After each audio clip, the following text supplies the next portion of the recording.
हमारे सभी व्यूअर्स को बहुत बहुत जय जय श्री सीताराम। देखिए, जिन्होंने अपने जीवन में कभी सफलता नहीं देखी है, किसी भी कारण कुछ भी हो सकता है कि नज़र लग गया है, टोटका लग गया है, या किसी ने कुछ ऊपरी कर रखा है, और व्यक्ति हमेशा इसी संशय में जी रहा है कि यार कभी मेरे को सफलता मिलेगी भी या नहीं मिलेगी, और हर जगह से उसे उलाना मिल रहा है, माता पिता से भी उलाना मिल रहा है, अपने दोस्तों से मिल रहा है, और घर में मतलब रोग घर कर गए हैं कि एक बीमार होता है, एक मतलब थोड़ा सा सही होता है, दूसरा बीमार पड़ जाता है। तो ऐसे समय में हमारे को ये करना चाहिए कि कोई ना कोई नेगेटिव एनर्जी घर के अंदर वास कर रही है। तो मैं ज़्यादा समय ना लेते हुए एक छोटा सा महा उपाय बता रहा हूँ जो हनुमान जी के निमित्त ही हमारे को करना है, क्योंकि हनुमान जी इस कलयुग के जागृत देवता हैं, और जब हम उनकी शरण में चले जाते हैं तो ऐसा कोई काम नहीं है जो ना बनता हो। तो हमारे को इस उपाय को रात्रि के समय 9 से 11 बजे के बीच में करना है। करना क्या है, हमारे को 3 लौंगे चाहिए, और उसके बाद में महाबली हनुमान जी के सामने कांच के गिलास में पानी लेकर बैठना है। कांच का गिलास ज़्यादा बड़ा ना हो, इतना पानी हो जिससे एक व्यक्ति आराम से पी सके। 100 ml रहेगा तो एनफ रहेगा।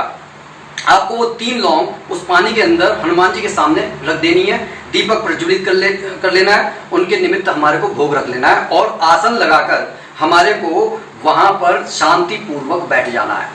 बैठने के बाद में हमारे को थोड़ा सा जो लोटे में जल अवश्य रखना है। किसी भी पूजा, कोई भी हम पूजा करते हैं, और उसमें हमारे को संकल्प लेना है। संकल्प क्या लेना है कि भाई चाहे मैं अपने निमित्त पूजा कर रहा हूँ, चाहे मैं किसी और के निमित्त पूजा कर रहा हूँ, चाहे रोग के लिए हटाने के लिए पूजा कर रहा हूँ, या फिर अपने किसी काम को बनवाने के लिए पूजा कर रहा हूँ, चाहे अपने निमित्त या किसी और के निमित्त, उसका हमारे को नाम लेना है, उसके पिता का नाम लेना है, और कहाँ पर रहते हैं, और प्रभु जी आप मेरे इस काम को संभाल दीजिए, इस प्रकार कहना है। और वो जो हाथ में लिया हुआ जल है वो हनुमान जी के चरणों में छोड़ दें।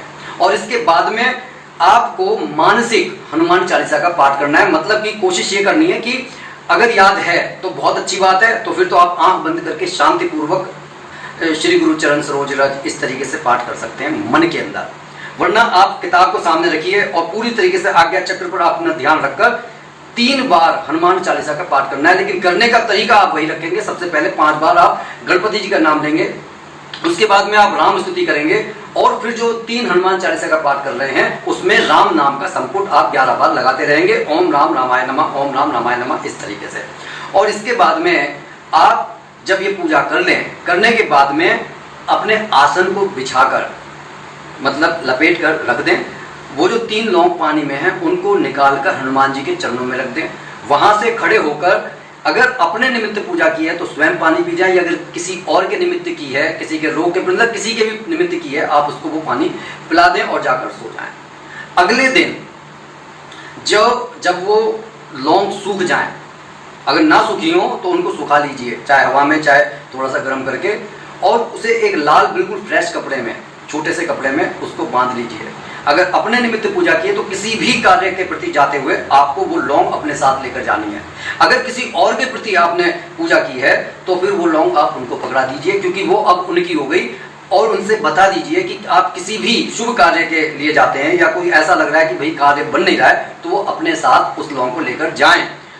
अगर ऐसा नहीं है कि भाई आप कोई जरूरी काम नहीं है, तो आप उसे अपने लॉकर में, तिजोरी में या मंदिर में जाकर रख दें। ये छोटा सा उपाय करने से आपको इतना आत्मविश्वास मिलेगा, इतनी ऊर्जा पैदा होगी कि आपसे वो संभाले नहीं संभलेगी। लेकिन हर पूजा और कुछ भी हम उपाय करते हैं उसमें आस्था सबसे पहली चीज है, क्योंकि बार बार यही कहा जाता है कि मानो तो गंगा माए, नहीं तो बहता हुआ पानी। कैसा लगे ये उपाय कमेंट करके जरूर बताइएगा। बोलिए जय जय श्री सीताराम।